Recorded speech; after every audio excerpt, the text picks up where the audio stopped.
Hi, so this next presentation is on maternal sepsis. Now the key learning points are, well, first of all, there are some updated sepsis guidelines just to make people aware of, recognising the importance of early recognition and screening for sepsis. We're going to talk about the key signs of sepsis being tachypnea, hypotension and altered mental state. There are also updated sepsis 6, which we're going to be talking about. Think about the importance of early intervention and early senior clinical review. And just remembering that, of course, sepsis requires a multi-professional input. So if you think about what is sepsis. So the sepsis definitions changed in 2016, and you can see here the World Health Organization definitions of maternal sepsis. So maternal sepsis is a life-threatening condition and is defined as organ dysfunction resulting from infection during pregnancy, childbirth, post-abortion or in the postpartum period. So now the term severe sepsis is no longer in use because all sepsis is severe. And I think the key aspects of the new definition are that sepsis is life-threatening and that sepsis by definition involves organ dysfunction or organ failure.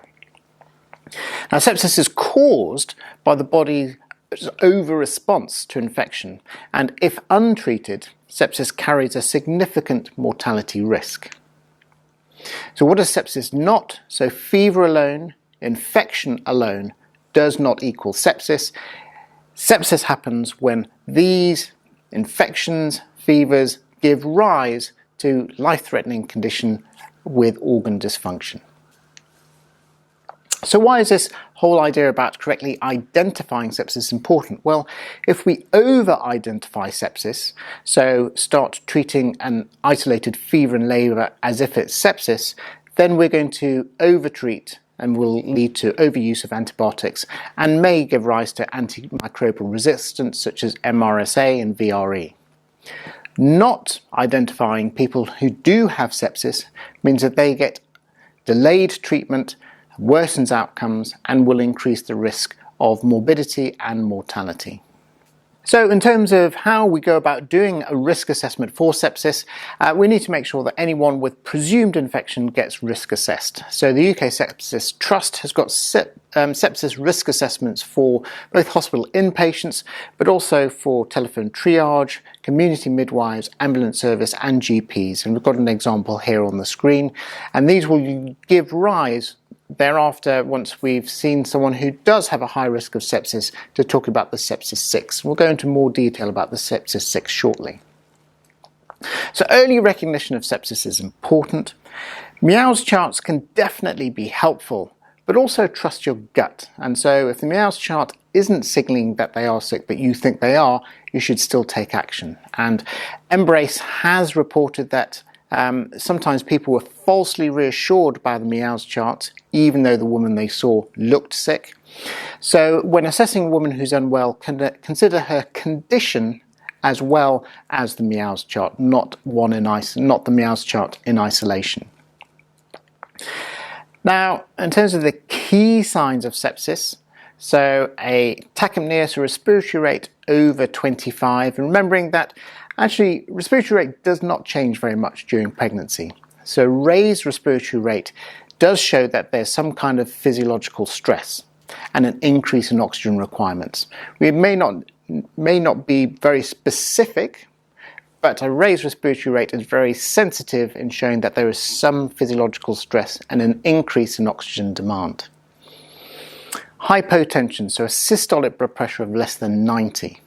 So sepsis causes hypotension due to vasodilation, and people in pregnancy can usually compensate for hypovolemia or relative hypovolemia. So hypotension is often a late sign and therefore should be taken seriously.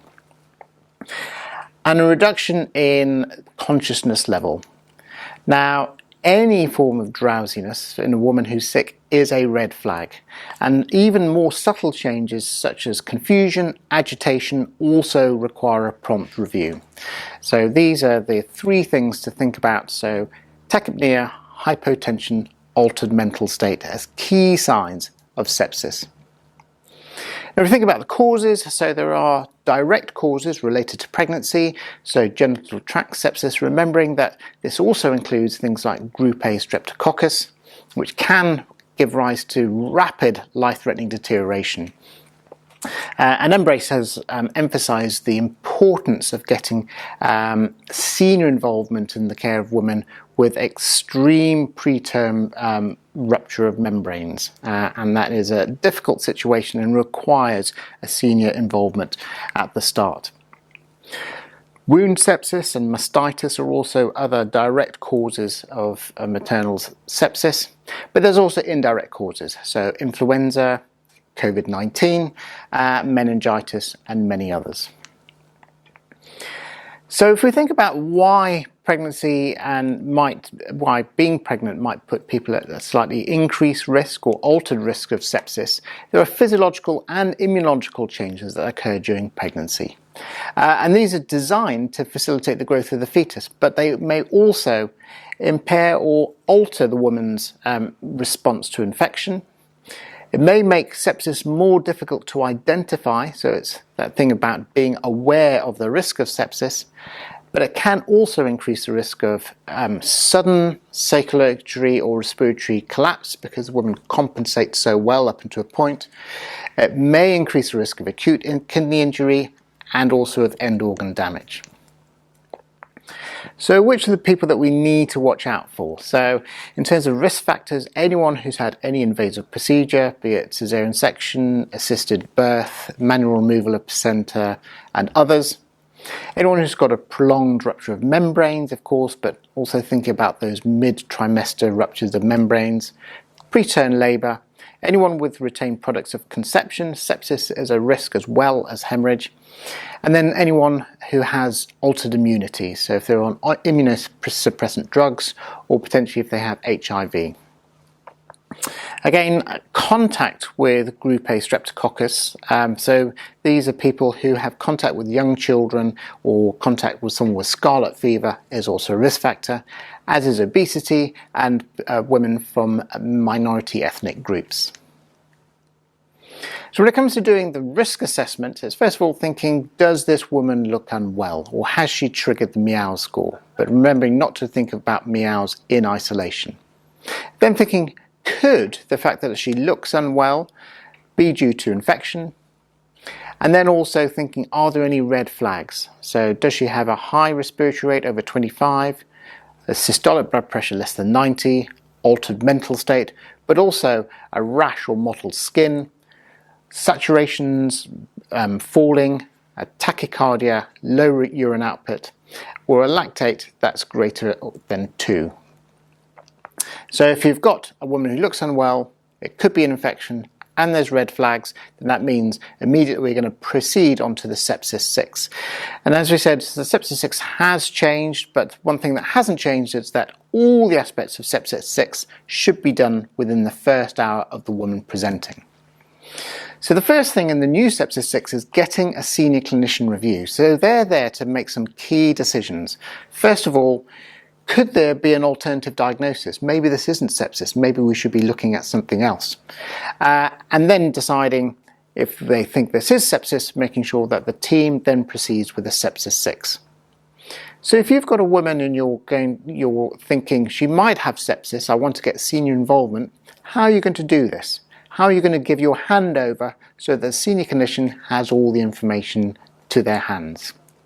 And of course the answer is using things like SBAR.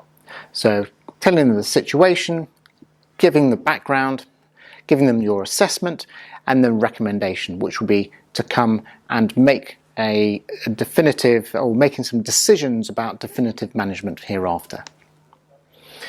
So the second part of sepsis 6 is giving oxygen, but only if needed. So if the oxygen saturations are low, so less than 94%, then we're going to give oxygen, and the target oxygen level is now 94 to 98%. So this has changed a little bit from previous sepsis 6 management.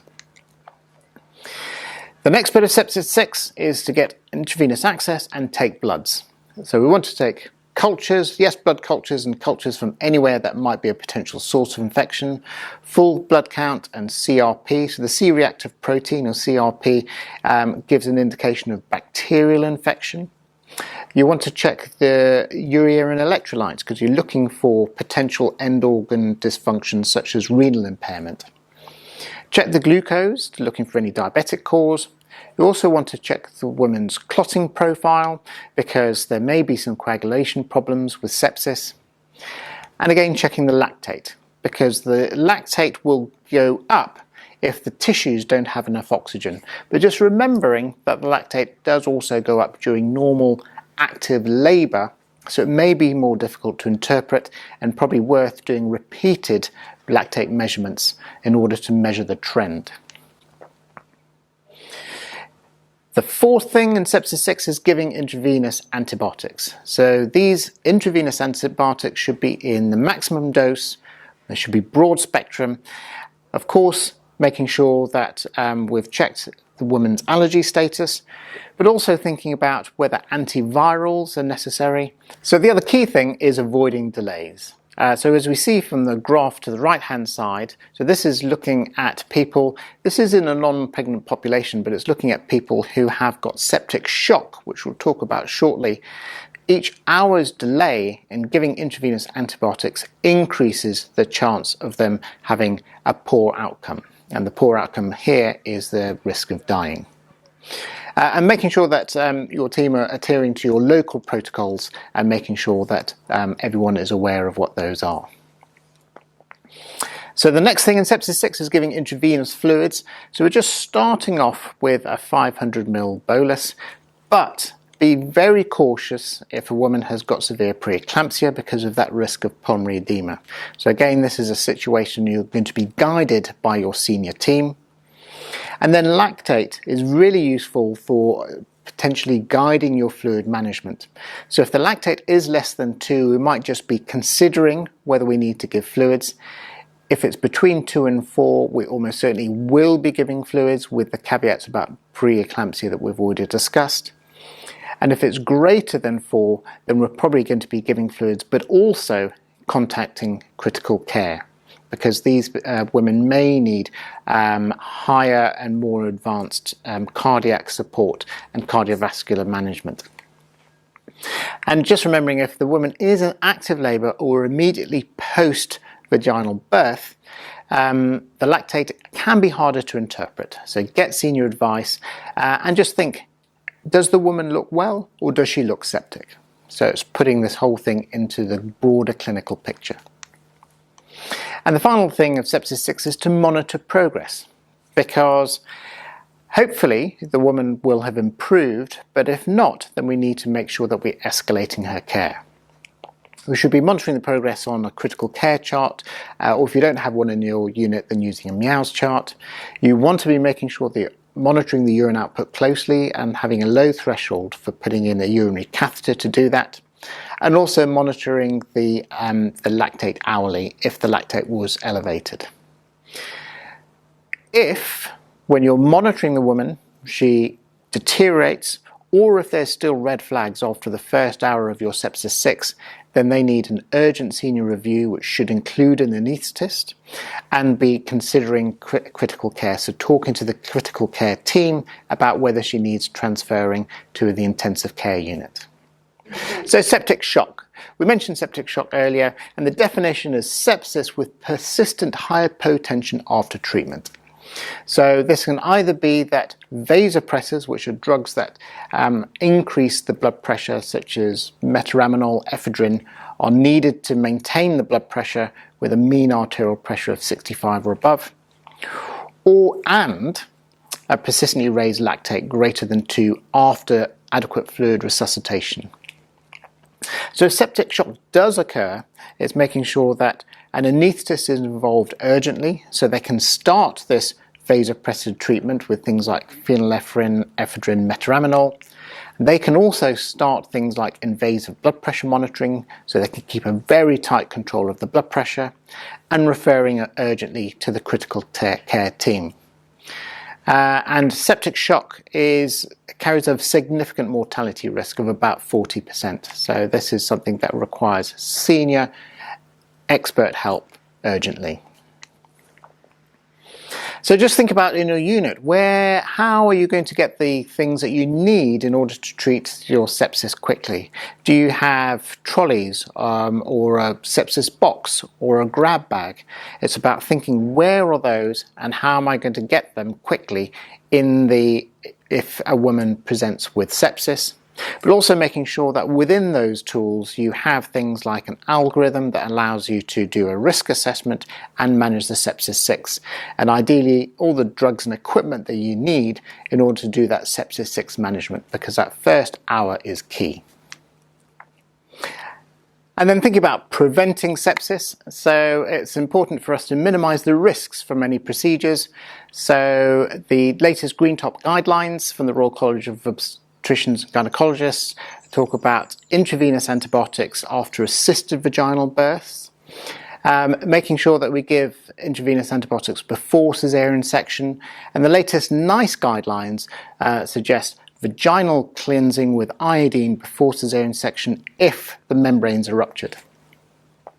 Then thinking about a mid-trimester preterm rupture of membranes, really making sure that it's getting an early senior involvement in the key decisions, which can be very difficult.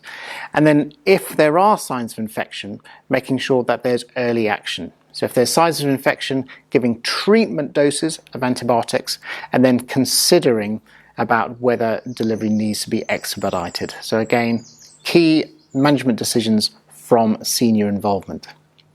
And then also thinking about vaccination. So we know that influenza vaccination is very important, and also checking out the latest guidance around COVID vaccination as well. The RCOG website will have the most up-to-date information. And of course, sepsis management requires a team approach. So thinking about escalating to senior clinicians early, remembering that MEOWS is a useful tool to help empower your team to escalate, and SBAR is a really helpful tool for communication, particularly with that escalation handover. Making sure that multi-professional input is involved, and that multi-professional team might involve the critical care team, microbiology, infection control, and plus help from other colleagues and specialties. In terms of communication, it's really important to differentiate between sepsis, the life-threatening condition, and other uncomplicated infections. And remembering, in terms of our situational awareness, that recognition that a rapid deterioration is possible, particularly in women with group A streptococcus, and that women from minority ethnic groups are at higher risk of deterioration from sepsis as well. So paying special attention to making sure that we're looking out for all these potential risk factors for deterioration. So in summary, the definitions around sepsis have changed, and sepsis is more than just uncomplicated infection. Sepsis may result in organ failure or death if not treated promptly, aggressively, and using a senior multi-professional team, and this may include a microbiologist and critical care. And therefore, in order to identify sepsis, we need to use a sepsis risk assessment tool with all women with presumed infection, and that will allow us to avoid overtreatment and avoid undertreatment. And if the woman doesn't improve with sepsis 6, then we want to continue with the sepsis management, but involve an anaesthetist if they haven't been involved already, and contacting critical care early. Thank you.